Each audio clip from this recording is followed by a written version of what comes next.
Para obtener la solución de esta ecuación, antes que nada se deben de tener las condiciones de frontera, y estas condiciones de frontera están dadas por lo siguiente.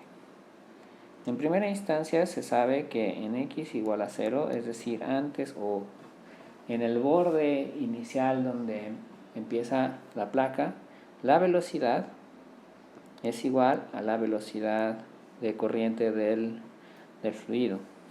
La otra que se conoce es que en y igual a 0 y para toda x se sabe que se tiene la condición de no deslizamiento, es decir, que u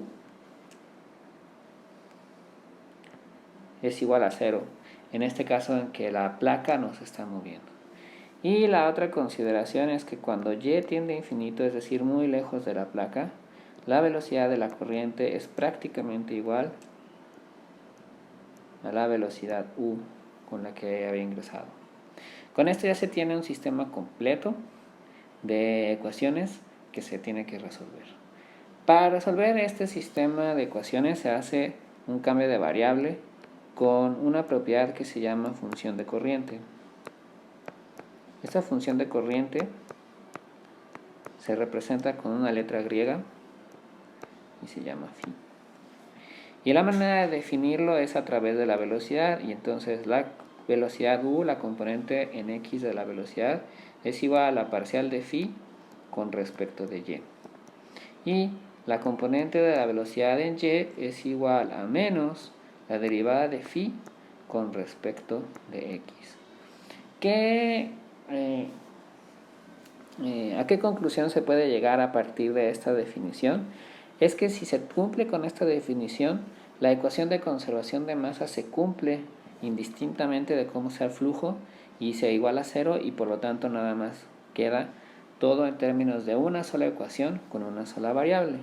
Esto es lo siguiente: si sustituyendo esto que acabamos de definir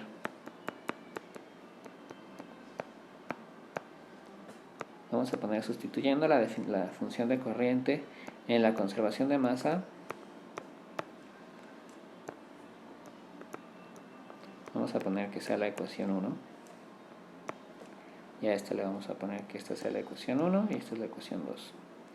Entonces se tiene que la derivada con respecto de x es igual a la velocidad u, que en este caso es la parcial de phi con respecto de x, más la parcial con respecto de y es igual a b, que en este caso es menos phi, la derivada de phi con respecto de x, y esto es igual a 0.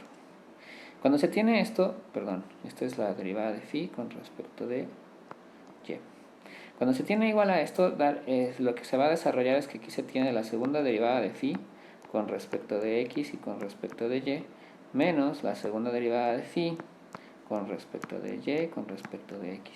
El orden de las derivadas no va a afectar el producto y esta igualdad se cumple, ya que esto es igual a 0 y la igualdad se cumple automáticamente y se elimina una de las dos ecuaciones.